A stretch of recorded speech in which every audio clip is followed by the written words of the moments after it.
제가 아프리카에 있을 때 저는 깨달았던 것이 있습니다. 그곳의 선교사님들이 제게 보여준 삶이 제 삶의 어떤 모토를 흔드는 그런 계기가 되었죠. 그 선교사님들이 아프리카에서 아프리카 사람들을 사랑하는 것은 참 쉬워 보이지 않았습니다. 왜냐하면 그들은 가난하거든요. 역사적으로도 상처가 아주 많았습니다. 허물이 많은 사람들이었기 때문에 이 영혼들을 사랑하고 품는다는 게 참 쉽지 않다는 것을 제가 옆에서 보았습니다. 선교사님들은 그곳에서 신학교를 짓고 또 신학을 가르치고 복음을 전하고 또 그 영혼들에게 교육을 시켰습니다. 좋아하고 싶은 것들, 하고 싶은 것들이 많이 있었지만 다 포기하고 사랑하는 사람들을 남겨두고 멀리 아프리카까지 온 것이죠. 그런데 아프리카 사람들 중에는 그 선교사님들의 헌신과 그들의 그 사랑의 마음을 받아들이지 못하는 사람도 많이 있었습니다. 그 중에는 이런 사람도 있었습니다. 아프리카에 우리와 같이 불쌍한 사람들이 있기 때문에 선교사들이 먹고 살 수 있는 거 아니냐 이렇게 얘기하는 사람도 있더라고요. 제가 한 대 콕 지박을 걸리다가 참았는데 전혀 감사하지 않고 선교사님들의 사랑과 섬김을 당연히 생각하는 사람도 있더라는 것입니다. 그들은 한국 선교사들이 왜 아프리카에 왔는지 그 이유를 잘 몰랐습니다. 저도 1년간 거기 있으면서 다른 사람들을 만나니까 아프리카 사람들이 순수하다고 생각했는데 순수한 건 사실입니다. 하지만 순수하기 때문에 유혹도 쉽게 받고 거짓말도 잘하고 또 우리 메이플립에서 일하시는 분들은 뭐 흑인들에 대해서 이렇게 인종차별은 아니지만 그들이 게으름에 대해서 이렇게 언급하는 것들을 제가 몇 번 봤습니다. 근데 아프리카에서 보면 그보다 더 합니다. 그래서 제가 아프리카에 간 이유는 그 영혼들에게 뭔가 도움이 되고 싶고 또 그 영혼들에게 복음을 전해주기를 원하는 마음으로 단기 선교하러 갔었는데 저한테 늘 요구하는 것들은 돈 달라 그러고 제 쓰고 있는 모자를 달라 그러고 제 쓰고 있는 신발을 달라 그러고 제 물건들을 훔쳐가고 그러면서 그 영혼들을 사랑하는 게 너무 힘들더라고요. 그래서 그 당시 싸이월드라는 걸 여러분 아십니까? 싸이월드가 한참 유행했을 때입니다. 지금은 뭐 페이스북이나 이런 것들이 있지만 그 싸이월드에 그렇게 썼었어요. 자기를 이렇게 드러내는 지금 카카오톡에 뭐 자기 이렇게 뭐 이렇게 자기 표현을 하잖아요. 싸이월드에 제가 뭐라고 썼냐면 사랑하고 싶습니다 이렇게 썼습니다. 왜냐하면 그 영혼들을 사랑하는 게 쉽지 않았거든요. 그래서 뭐 그 당시 저를 파송했던 저희 교회에서는 아이고 손 목사가 아프리카 가서 혼자 많이 외로운가 보다. 여자친구를 빨리 구해줘야겠다 이렇게 소문이 돌기도 했다고 들었습니다. 그런데 이 아프리카 사람들은 사랑이 무엇인지 십자가가 무엇인지 무지했었습니다. 눈앞에 보이는 어떤 생활의 필요, 내 안의 욕구들을 충족시키는 것에 급급했었죠. 예수님도 이 땅에 우리를 사랑하려고 오셨습니다. 맞습니까? 하지만 우리 또한 무지했죠. 당시 정치인들과 종교 지도자들은 그들의 권리로 사람을 선동했었습니다. 예수님을 십자가에 못 박으라고 민심을 동요시켰죠. 우리 또한 그 민심에 이끌려서 예수님이 십자가에 달리실 때도 그저 뒤에서 바라보고만 있었습니다. 그런 중에도 예수님은 십자가에서 우리를 위해 기도하셨습니다. 뭐라고 기도하셨나요? 우리의 무지를 용서해달라고 기도하셨습니다. 아버지, 저들을 용서하여 주십시오. 자기들이 하는 일을 자신들이 알지 못한다. 이렇게 기도하셨습니다. 우리가 하는 것을 우리가 알지 못한다는 것입니다. 오늘날에도 많은 사람들이 믿음의 길로 간다고 하지만 이 무지를 간직한 채 민심에 선동에 이끌려서 무엇이 진리인지 모른 채 이 아프리카 사람들처럼 감사도 모르고 기쁨도 모르고 그렇게 살아가는 사람들이 많이 있다는 것입니다. 그렇다면 우리는 이 무지를 어떻게 깨뜨릴 수 있을까요? 어떻게 십자가의 사랑을 알고 확신할 수 있을까요? 이 무지는 깨달음이나 생각하는 것만으로는 깨어지지 않습니다. 예수님과 같이 그 십자가의 길을 같이 걸어갈 때만 이 무지를 깨달을 수 있습니다.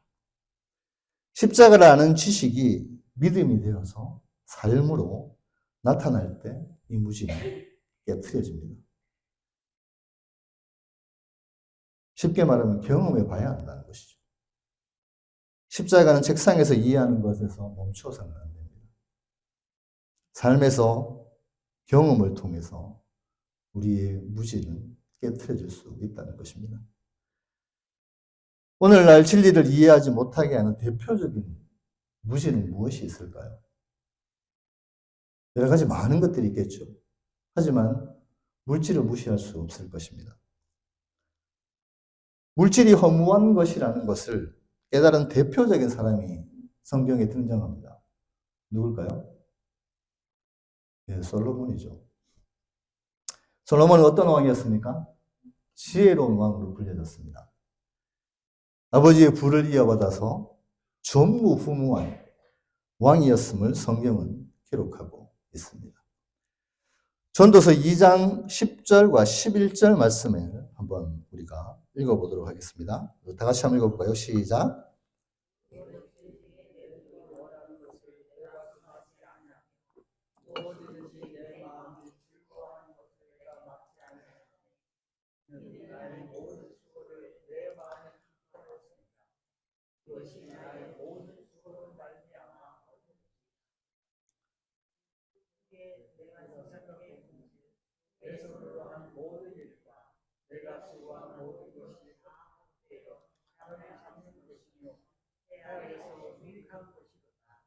네, 11절 말씀을 보면 무엇이든지 이렇게 표현되어 있죠. 무엇이든지 자기가 갖고 있는 재산과 자기가 가지고 있는 어떤 힘과 능력으로 내가 눈에 원하는 어떤 것도 내 마음대로 할 수 있었다는 겁니다. 네. 저도 그렇게 한번 해보고 싶은데. 그리고 또 얘기합니다. 무엇이든지 내 마음이 즐거워하는 것을 내가 막지 아니했다. 하고 싶은 건 다 했다는 거예요. 근데 이 모든 것들이 어떤 자기의 수고로, 자기가 보상으로 이런 일을 했다는 겁니다. 그런데 12절에 이런 얘기를 하죠. 그 후에 내가 생각해 본즉 내 손으로 한 모든 일과 내가 수고한 모든 것이 다 헛되어 바람을 잡는 것이며 해 아래 무익한 것이 없다. 이렇게 얘기합니다. 이 영어 성경으로 읽어보면 다 과거 시제로 나옵니다. 과거에 이런 일을 경험했다는 거예요. 근데 이 편지를 쓰고 있을 때 전도서 1장에서는 어떻게 얘기하는지 아십니까? 세상의 모든 것이 헛되고 헛되다. 그때는 현재형으로 이 편지를 씁니다. 한국말로 읽으면 잘 모르는데. 그래서 솔로몬이 인생의 후반에 전도서를 쓰면서 이렇게 고백한다는 겁니다. 화려한 인생을 살았던 솔로몬이지만 죽음을 앞둔 인생의 무상함 앞에서 전도서의 시작을 이렇게 표현한다는 겁니다. 세상의 모든 것이 헛되고 헛되다. 그래 이 표현을 1장에서만 5번 얘기합니다. 현재형으로 얘기합니다. 그리고 금방 얘기했던 인생의 무상함, 자기가 해볼 것, 자기가 하고 싶은 거 다 해봤다는 거예요. 그럼에도 자기한테 찾아오는 공허함이 있다는 것입니다. 그리고 나서 전도서 12장 1절에 자신이 청년의 때에 허비한 인생에 대해서 아까워합니다. 그리고 이렇게 말합니다. 청년의 때에 너희 창조주를 기억해라. 곤고한 날이 이르기 전에 아무 낙이 없다고 할 해들이 가깝기 전에 이렇게 얘기합니다. 젊은이 시절에 이렇게 마음대로 하고 살았던 그 삶을 후회한다는 거죠. 허무한 것을 쫓아가지 말라고 이 전도서를 통해서 얘기하고 있다는 것입니다. 솔로몬이 책을 총 성경책에서 몇 권을 썼을까요?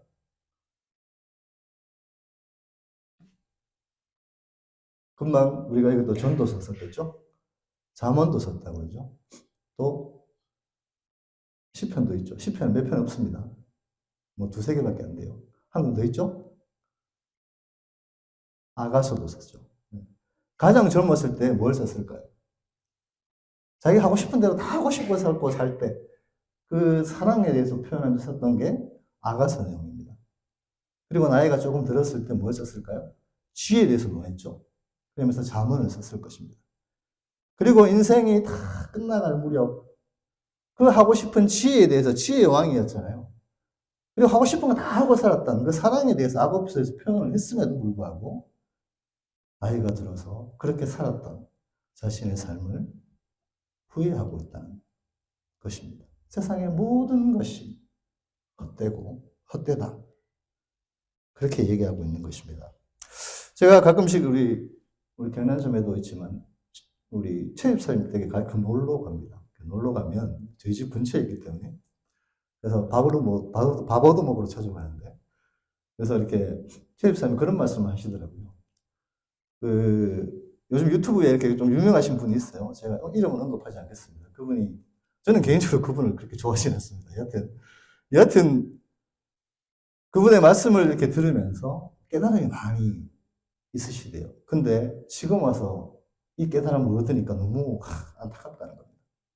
내가 젊은 시절에 이거 좀 일찍 알았더라면 내가 그 젊은 시절을 허비하지 않았을 텐데 이런 말씀을 하시더라고요.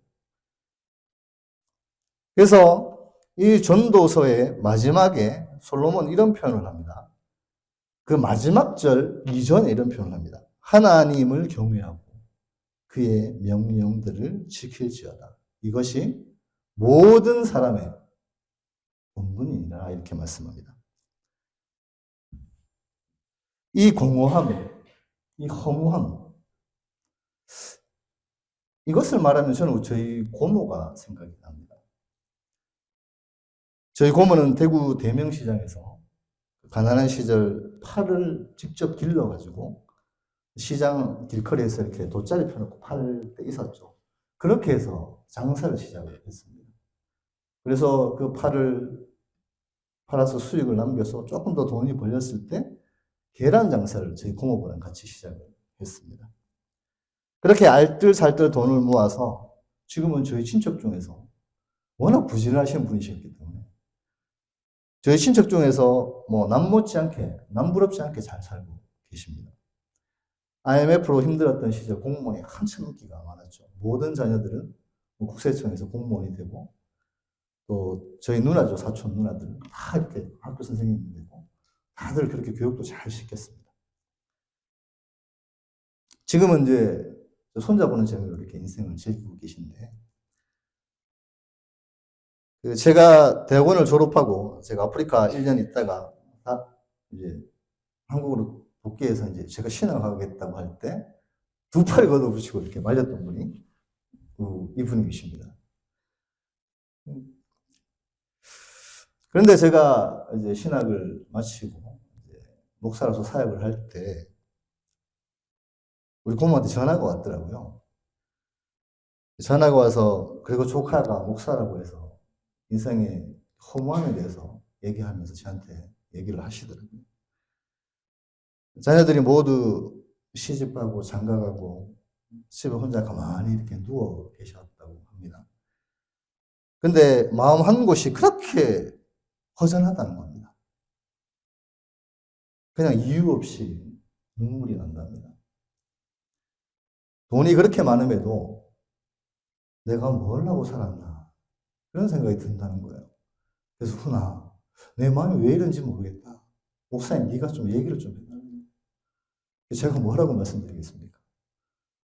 예수 믿으십시오라고 말씀드렸죠. 여러분 한번 생각해 보십시오. 인생이 그렇게 허무하다고 합니다. 그리고 나이가 들어갈수록 그 공허함의 무게는 더 커진다고 합니다. 여러분에게 질문 하나 하겠습니다. 이 공허함이라는 게 눈에 보이나요? 안 보이죠. 눈에 보이지 않습니다. 근데 이 공허함이라는 게 질량의 법칙에 따라서 무게가 있을까요? 공허함은 눈에 보이지도 않고 무게도 없습니다. 근데 눈에 보이지도 않고 무게도 없는 무언가가 내가 혼자 있을 때 그 공허함이 나를 누르기 시작하면 눈물이 날 만큼 인생이 그렇게 공허하다고 합니다. 그 공허함에 사람의 마음을 누르면 사람은 우울해지기 시작하고 눈물을 흘리게 되는 만큼 무거운 것이라는 것입니다. 그리고 그 공허함이라는 것은 우리 고모의 자랑거리인 어떤 출세, 또 그리고 성공, 자식들의 성공, 자신의 성공, 어떠한 것으로도 채워지지 않는다는 것입니다. 이 공허함을 느끼는 사람이 솔로몬과 저희 고모뿐일까요? 세상에? 세상에 많은 사람들은 이 공허함을 이겨내보려고 다른 일을 시도합니다. 쾌락에 빠지기도 하고 술을 먹기도 하고 다른 일에 푹 빠져서 때로는 골프를 치기도 하고. 그래서 예수님은 우리가 이러한 공허하고 무지한 삶을 사는 것을 원치 않으셨습니다. 그리고 우리에게 의미 있는 인생을 살라고 부탁하셨습니다. 그래서 우리에게 위대한 계명이라고 하는 두 가지 계명을 주셨습니다. 하나님을 사랑하고 이웃을 사랑하라는 계명이었습니다. 이를 좀 더 확대하면요. 10계명의 1계명부터 4계명까지가 하나님 사랑에 대한 얘기라고 말씀드렸죠. 그리고 5계명부터 10계명이 이웃 사랑에 대한 내용입니다. 그리고 마레테스 훈련을 받으실 때 제가 레위기 법전과 신명기 법전에 대해서 말씀을 드렸던 것을 기억하시는 분이 있을 겁니다. 그 법전의 구조를 보면 처음에는 하나님 사랑하라는 얘기가 확대적으로 설명되어 있는 것들입니다. 그 이후에는 전부 이웃과 관련된 사랑의 얘기가 이 법전에 다 기록되어져 있는 것을 볼 수 있습니다. 그리고 예수님은 우리에게 마지막 유언을 남기셨습니다. 바로 지상명령이라고 불리는 모든 민족에게 복음을 전하라는 말씀이었죠. 그리고 그 방법이 모든 민족에게 복음을 전하는데 그 전하는 방법을 사도행전 1장 8절에서 소개해 줍니다. 그 방법은 성령이 너에게 임하시면 너희가 뭘 받고? 권능을 받고 나중에 온 유대와 사마리아와 땅끝까지 이르러 내 증인이 되리라. 이런 말씀을 해 주셨습니다. 그리고 땅끝까지 증인되는 삶을 살기 위해서 하나님은 교회를 통해서 이 일을 이루기를 원하셨습니다. 그렇다면 교회는 무엇일까요? 교회의 본질은 무엇일까요? 우리는 왜 이렇게 교회에 몰려 있을까요? 교회의 가장 중요한 사명은 무엇일까요? 조금 전에도 말씀드렸듯이 예수님은 두 가지 중요한 명령을 남기셨습니다. 인생의 무상함과 공허함에서 벗어나서 기쁨을 누리는 삶을 어떻게 살 것인지를 말씀해 주셨습니다. 첫 번째, 가장 큰 계명인 영어로는 The Greatest Commandment라고 합니다. 하나님을 사랑하라는 것입니다. 그리고 이웃을 사랑하라는 말씀입니다. 그리고 두 번째는 위대한 명령, 지상 명령이라고 하죠. Great Commission이라고 합니다. 세상으로 나아가 복음을 전파하라는 것입니다. 제가 참 대구에 살 때 그 수성못이라는 데가 있는데 그 못은 한 바퀴 돌면 한 3, 40분 정도 걸리는 작은 못이었습니다. 유흥가인데 집안에 참 힘든 일이 있을 때가 있었습니다. 그때 제가 어디 가서 얘기할 때도 없고 목사님을 찾아갔습니다. 제가 청년 시절에. 제 사정을 막 이렇게 목사님께 말씀을 드리니까 목사님도 저를 보고 수문아, 내가 무슨 말을 너한테 해주니? 그러면서 전도 쪽지를 저한테 주시는 거예요. 그래서 제가 속으로 그랬습니다. 목사님 제 얘기를 들어주긴 않으시고 뭐 전도 쪽지를 주시고 그러시냐고. 그래서 그 전도 쪽지를 주고 목사님 저한테 그러더라고요. 가서 이거 수성못 한 바퀴 돌면서 이거 나눠주라고 주위 사람들한테. 제가 속으로 목사님 참 제 얘기를 들어줘도 시원찮을 뻔해. 그래서 목사님이 뭐 하라고 하시니까 그래서 나가서 수성못 한 바퀴 돌면서 제가 보는 사람마다 하나씩 나눠줬어요. 아무 말도 안 했습니다. 그냥 교회, 제가 다녔던 교회 이름 영남제일교회인데, 영남제일교회라고 되어 있고, 예수 믿으라고 적혀져 있는 쪽지입니다. 근데 그렇게 그걸 전해주고 나니까요, 제 마음에 기쁨이 찾아오는 거예요. 신기하지 않나요? 복음을 전하는 마음 속에는 하나님이 기쁨을 주신다는 겁니다. 여러분, 복음 전하는 삶을 살아가십시오. 인생의 공허함이 우리 인생의 삶의 목표가 우리 마음속에 성령님 일하시는 것을 느낄 수 있을 것입니다. 사도행전 1장 8절에서는 예수님은 성령을 받고 땅끝까지 이르러 증인이 되는다 이렇게 말씀하셨습니다. 이 세 가지 말씀을 통해서 만들어진 게 바로 우리 교회의 목표입니다. 여러분 주보 한번 보십시오. 주보 첫 페이지에 보면 뭐라고 나와 있나요? worship God이라고 나와 있죠. 두 번째는 love people입니다. 그리고 go to the world입니다. 우리 교회의 첫 번째 하나님을 예배하는 삶이 가장 중요합니다. 교회의 본질이죠. 이 본 예배를 통해서 하나님 앞에 예배하는 것들이 얼마나 중요한지 모릅니다. 그리고 사람을 사랑하는 것입니다. 사람을 어떻게 사랑할까요? 여러분 예배를 마치면 순모임이 밖에서 이루어집니다. 순모임을 통해서 서로 사랑하고 격려하는 일에 힘쓰라는 것입니다. 그리고 그 사랑이 우리 안에만 머물러 있지 않게 하고 세상으로 나아가서 여러분의 직장과 사업체와 선교지로 나가라는 그런 의미에서 worship God, love people, go to the world가 나오는 것입니다. 첫 번째 worship God입니다. 하나님을 예배하는 공동체죠. 우리 마태복음 22장 37절 우리 다 같이 한번 읽어볼까요? 자, 마태복음 22장 37절 시작.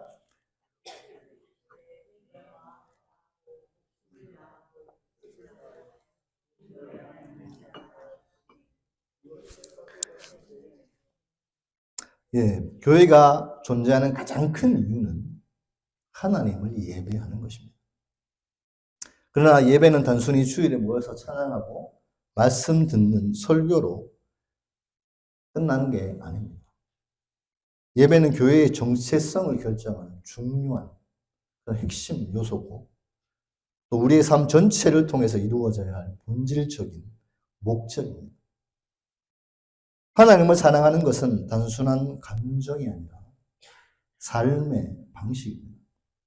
그래서 예수님은 우리에게 마음과 목숨과 뜻을 다해 하나님을 사랑하라고 말씀합니다. 그런 공동체가 참된 하나님이 원하시는 공동체가 될 수 있겠죠. 그렇다면 참되게 예배하는 공동체는 어떤 특징이 있을까요? 첫 번째로는 하나님의 임재를 사모해야 합니다. 우리가 하나님을 높이고 경배함으로 인해 가지고 예배를 통해서 하나님의 사랑을 느낄 수 있어야 합니다.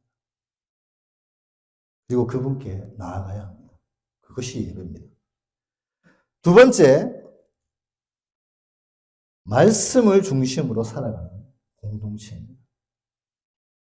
바른 예배를 드리기 위해서 하나님이 누구신지 올바로 알 때 우리는 하나님을 바르게 예배할 수 있습니다. 때문에 성경 말씀을 통해서 하나님의 뜻을 분별하고 또 순종하는 삶을 살아갈 수가 있겠죠. 그리고 세 번째로는 기도로 하나님과 교제하는 공동체입니다. 여러분, 기도는 하나님과의 대화죠. 여러분, 가족과 대화가 안 되면 어떻게 돼요? 가족과 대화가 안 되면 어떻게 돼요? 답답하죠. 부부싸움 할 때, 아우, 당신과 대화가 안 된다. 하나님이 어떤 분이신지 말씀을 통해서 정확히 알고, 기도를 통해서 하나님과 친밀한 관계를 유지할 수 있어야 합니다. 하나님이 누구신지 모르면 바르게 예배할 수도 없습니다. 하나님이 누구신지 모르고 예배하는 교회는 형식적인 그냥 종교기관일 뿐입니다. 여러분, 사람들이 어려운 일이 생기면 과거에 사람들이 뭘 했습니까? 무당을 불러서 구슬을 했습니다. 신이 누군지 모르기에 그냥 뒤에서 이 문제만 잘 해결해 달라고 아프리카 사람들처럼 내 안에 있는 문제들만 가지고 그냥 뒤에서 정성을 다해서 이렇게 기도하죠. 그리고 그 무당에게 수천만 원의 돈을 줍니다. 교회에 우리는 귀신도 아닌 하나님을 섬기는데 수천만 원씩 이렇게 헌금하시는 분 많지 않죠. 그 귀신을 달래는 의식에 동참한다는 겁니다. 신이 누군지 알아요, 몰라요? 몰라요. 우리가 섬기는 신이 누군지 모르면 우리 또한 그저 귀신에게 종성을 다하는 그런 하나의 종교 기관을 뿌리는 겁니다. 그래서 하나님을 제대로 알고 교제하려면 바른 성경 지식을 갖춰야 합니다. 두 번째는 love people입니다. 사람을 사랑하는 공동체죠. 우리 다 같이 말씀 한번 읽어보겠습니다. 22장 38절 읽어보겠습니다. 시작. 내 자신을 내 자신같이 사랑하라 하셨으니 이 두 계명이 온 율법과 선지자의 강령이니라. 아멘. 예수님은 하나님을 사랑하는 것과 이웃을 사랑하는 것이 연결되어져 있다고 말합니다. 하나님을 사랑한다고 하는데 삶에서는 늘 이웃과 문제가 있다면 하나님을 사랑한다고 할 수 있을까요? 예를 들어 봅시다. 내 남편과 내 아내를 사랑한다고 합니다. 그런데 내 배우자가 싫어하는 일만 골라 합니다. 서로 사랑하는 거 맞나요? 하나님을 진정으로 사랑하는 사람은 이웃을 사랑하는 삶을 살아가게 됩니다. 더욱이 교회는 사랑의 공동체에서 십자가의 그 보혈의 죄사함을 그리고 용서함을 경험한 공동체가 교회 공동체입니다. 그렇게 죄사함의 용서를 받은 사람은 다른 사람을 용서하는 삶을 살아갑니다. 그렇게 우리가 서로 사랑하고 돌볼 때 세상이 여러분을 통해서 누구를 봅니까? 아, 저 공동체는 진짜인가 보다. 저 안에 예수님이 있구나. 그리고 예수님을 본다는 것입니다. 그로 인해서 하나님의 사랑을 경험하고 싶은 욕구가 생긴다는 거예요. 여러분, 순모임을 통해서 말씀을 함께 읽고 우리 안에 부족함을 나누고 서로 기도할 때 하나님의 능력과 사랑이 나타납니다. 그렇다면 이 서로 사랑하는 공동체는 또 어떤 특징이 나타날까요? 교회의 얼굴을 보면 그 교회가 어떤 교회인지 알 수 있다고 합니다. 서로 용서하는 공동체입니다. 우리는 약하죠. 때문에 입술로 실수를 할 때도 있습니다. 약하고 부족한 행동으로 넘어지고 상처를 주기도 하고 상처를 받기도 합니다. 예수님은 말씀하셨습니다. 요한복음 13장에서 서로 사랑하라 이렇게 말씀하셨죠. 상처를 주고 받을 때도 용서하고 화해하는 것이 참된 공동체의 특징이라는 것입니다. 서로 사랑하면 감격이 있죠. 생명력이 그 안에 있습니다. 즐겁고 살맛이 납니다. 웃음이 날까요, 안 날까요? 웃음이 나겠죠.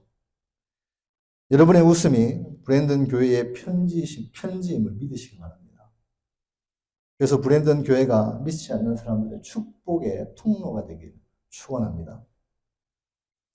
또 다른 특징으로는 섬기는 공동체의 모습을 보인다는 것입니다. 예수님은 인자가 온 것은 섬김을 받으려 함이 아니라 섬기려 왔다 이렇게 표현하고 있죠. 교회는 섬김의 문화가 바탕이 되어야 됩니다. 참된 공동체는 한몸된 공동체입니다. 저희 교회에도 이런 특징이 조금씩 나타나는 것 같아요. 참 감사합니다. 제가 어디 가서 이렇게 한인들을 만나면 오늘 어느 권사님, 어느 장로님, 어느 집사님께 연락을 받았다고 이제 그런 얘기가 들리는 것 보면 참 복음을 위해서 열심히 사신 여러분들 보니까 참 기쁘기도 합니다. 그리고 또 교회에서 여러 가지 섬기는 일들이 있으면 우리 허정희 집사님도 이렇게 카메라 같은 것도 도와주시고 제가 할 일이 뭐가 있겠냐고 섬기는 일이 뭐가 있겠냐고 이렇게 여쭤봐 주시는 거 보면 참 감사한 일들입니다. 그래서 고린도전서 12장에 보면 바울은 교회를 그리스도의 몸이라고 표현했습니다. 우리는 각기 다른 지체지만 서로 협력하고 연합해야 한다는 것입니다. 교회는 이런 사랑의 공동체가 되어야 합니다.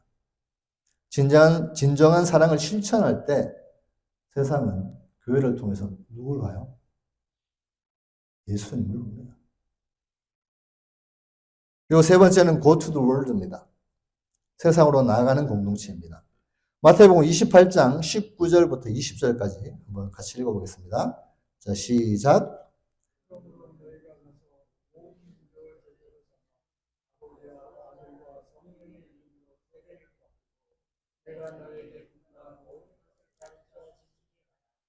예, 사도행전 1장 8절도 한번 읽어보겠습니다. 시작. 오직 성령이 너희에게 임하시면 너희가 권능을 받고 예루살렘과 온 유대와 사마리아와 땅끝까지 이르러 내 증인이 되리라 하시니라. 아멘. 예수님의 마지막 명령이며 유언이셨습니다. 모든 민족이라고 표현되어 있죠.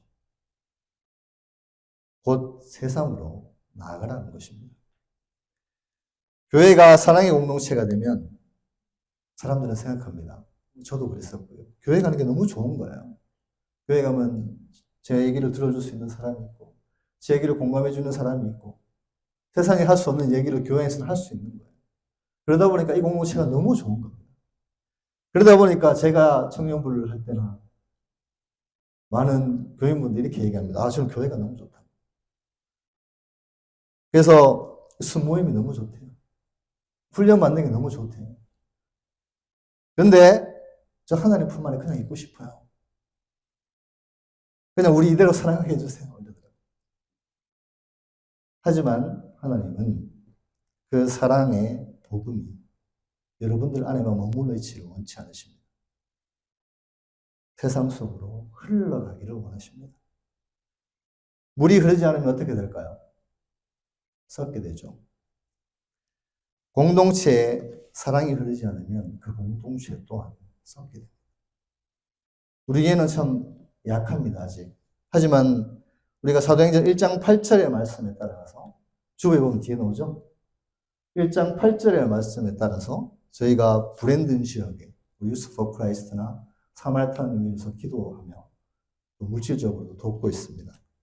그리고 캐나다 원주민을 위해서 우리가 할 수 있는 제일 가까이 있는 김창석 선교사님이라는 분을 알게 됐고 또 그분을 우리가 물질로 도우고 우리 금요일에도 우리 장로님들 나오셔가지고 또 기도하셨고 그러면서 또 우리 세계 선교도 감당하기를 원합니다. 그래서 물질만 이렇게 드리는 게 아니라 기도로 일들을 같이 섬겨 나갈 때 하나님은 교회를 축복하신다는 것입니다. 사랑은 흘러가야 합니다. 우리는 단순히 교회 안에서 예배하고 사랑하는 것을 넘어서 세상으로 파송된 공동체라는 것입니다. 하나님을 바르게 예배하고 이웃을 사랑하게 되면 선교와 봉사는 그 연장선일 뿐입니다. 여러분 초대교회를 한번 보시면 우리 말씀을 한 같이 한번 볼까요? 우리 초대교회의 말씀 사도행전 2장 말씀에 보면 날마다 이렇게 표현되어 있습니다. 날마다. 영어로는 everyday라고 되어 있어요. everyday 마음을 같이 해서 어디에 모이기를 힘썼다고 하나요? 성전에 모이기를 힘썼답니다.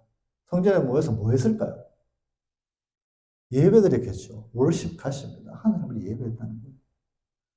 그리고 집에서는 뭘 했어요? 떡을 떼고 기쁨과 순전한 마음으로 음식을 먹고 하나님을 찬미했다.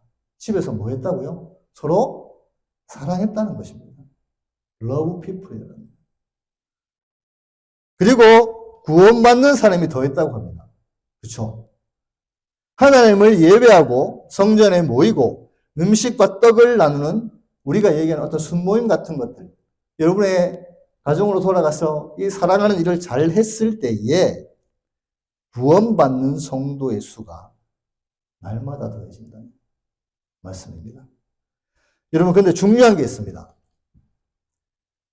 구원받는 사람을 날마다 더하게 하시는데 누가 한다고 되어 있나요? 여러분들이 한다고 되어 있나요? 주께서 하신다는 것입니다. 내가 하는 게 아니라는 것입니다.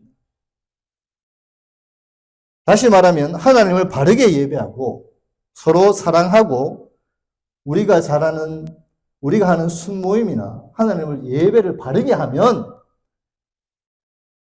주께서, 하나님께서 구원받는 사람의 수가 더해진다고 말씀합니다. 신학적인 용어는 이걸 뭐라 그럴까요? 미시오 데이라고 합니다.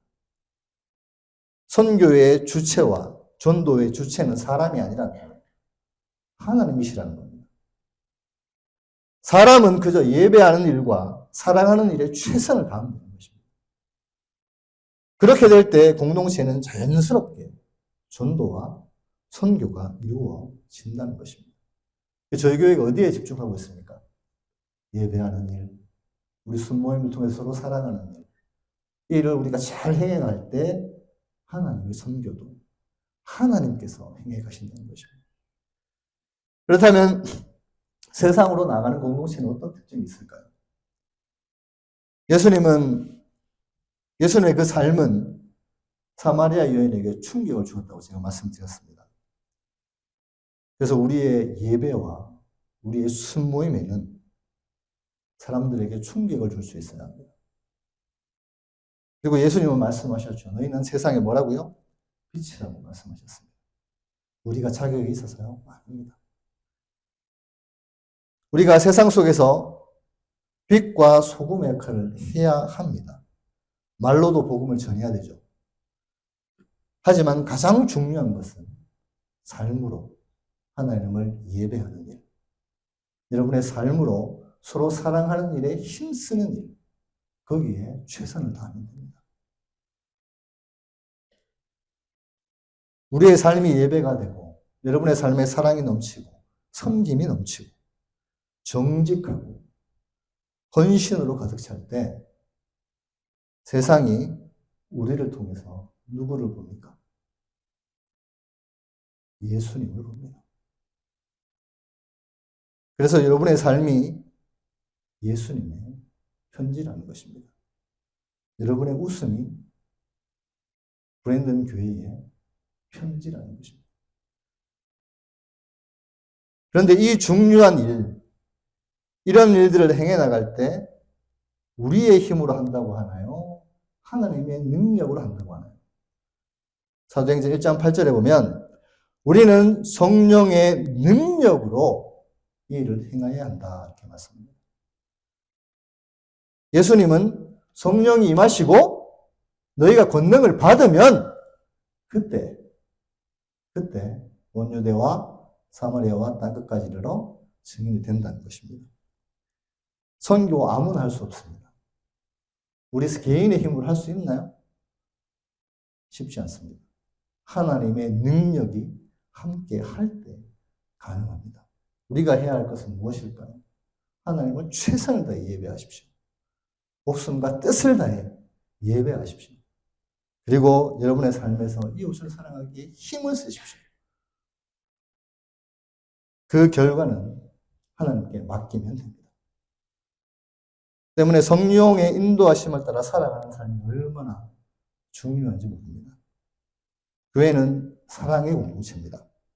그리고 그 사랑이 교회 안에만 머무르는 것이 아니라 성령의 인도하심을 따라서 세상으로 나아가야 한다는 것입니다. 이제 말씀을 마치겠습니다. 결국 교회 공동체는, 교회의 본질은 하나님을 예배하는 것입니다. 그리고 사람을 사랑하는 것이죠. 그리고 세상으로 나아가는 공동체가 교회입니다. 하나님을 마음과 뜻을 다해 높여 예배하십시오. 그리고 여러분의 삶을 통해 삶의 현장에서 사람들을 사랑하기 위해 최선을 다하십시오. 마음과 뜻을 다해 하나님을 사랑하다 보면 분명히 그 안에는 희노애락이 있을 것입니다. 슬픔이 있을 때도 있고, 기쁨이 있을 때도 있고, 절망이 있을 때도 있고, 기쁨이 있을 때도 분명히 있을 것입니다. 그 희노애락을 순모임을 통해서 나누십시오. 들어주고 공감하십시오. 그리고 서로 사랑하십시오. 그리고 그 사랑에 힘입어 그 사랑이 그 순모임 안에만 머물러 있지 않게 하시고 세상으로 전해지게 하십시오. 이것은 하나님을 예배하고 사람을 사랑하고 세상으로 나아가는 공동체, 우리 교회의 본질을 추구하고자 하는 worship 가시고 love people이고 go to the world, 하나님이 원하시는 교회의 모습인 것입니다. 우리가 이 사명을 온전히 감당할 때 교회는 살아나게 됩니다. 세상은 변해지게 됩니다. 여러분의 가정이 변해지고 브랜든 땅이 변화되어지고 그 이후에 선교의 연장선인 전도와 선교도 주께서, 하나님께서 행해 가신다는 것입니다. 이 일을 잘 행하다 보면 여러분이 있는 그 땅, 아무도 예배하지 않는 그곳에도 사람들의 무지를 깨우치는 우리 공동체가 될 수가 있습니다. 또한 아무도 찬양하지 않는 것과 같은 그곳에도 어둠과 같은 그 세상 속에서도 충격을 받고 세상의 무지한 사람들을 깨우치는 공동체가 될 수 있습니다. 이 본질을 마음과 뜻을 다해 지켜나가므로 여러분의 밟는 모든 땅이 주님을 예배하고 무지를 깨우치고 주의 향기로 물들이는 축복의 통로가 되길 주님의 이름으로 축원합니다. 우리 찬양 드리고 우리 하나님 앞에 기도하도록 하겠습니다. 아무도 예배하지 않는